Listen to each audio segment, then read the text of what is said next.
995 directing me where to go. Keep in mind we are all drunk and Mike is sitting in the passenger seat saying how cool this is and how much he likes having us as friends. We finally relocate to a campground 2 miles down from the first and I don't sleep well that night. A raven wakes me up in the early pre-dawn and I nearly shoot it with the M38. Stayed up the rest of the night and went into town for breakfast. Scary night. On the trip in question I decided to hike the old Malala Indian Trail that followed the ridge tops from Saddle Blanket Mountain to Oak Ridge, one of the Native Americans' favorite summer camps and trading centers.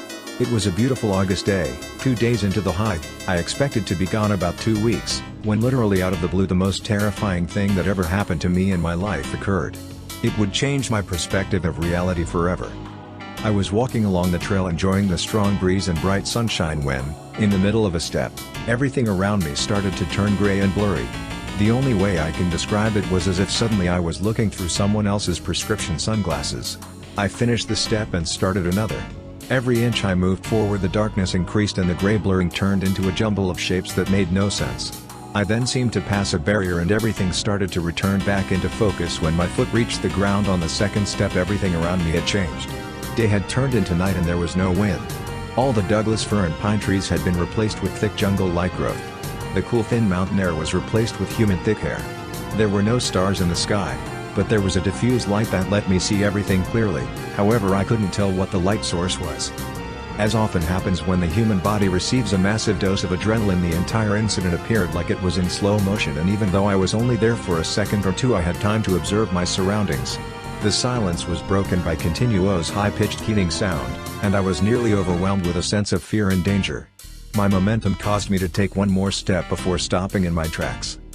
It was at this point, I heard a whispered gotcha over my right shoulder. I couldn't tell if I heard it with my ears or inside my head.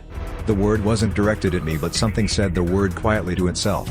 I was so terrified I actually felt my heart stop for a moment.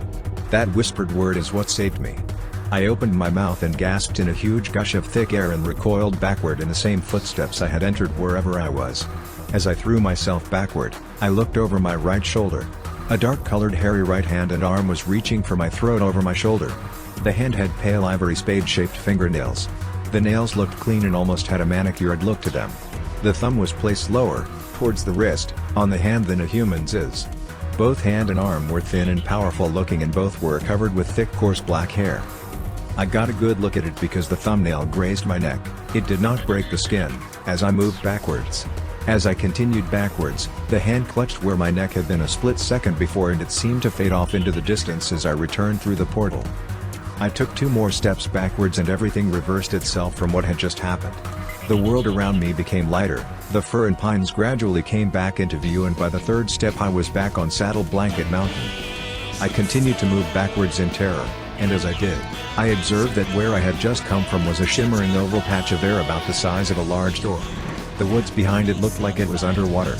By the 5th backward step the shimmering area seemed to just evaporate and everything was back to normal. By then my lungs had nearly burst from the volume of air I had inhaled during the huge gasp I had just taken. My body felt like it was on fire from the adrenaline surge. I spun around and ran back down the trail as fast as my legs could carry me, and didn't stop until I reached my truck. I was nearly 2 days getting to that place and about 3 hours getting back. On my way home I was absolutely horrified at the thought of what would happen if I were to drive my truck into something like that. It had been a trap pure and simple. Whatever it was that tried to kill me.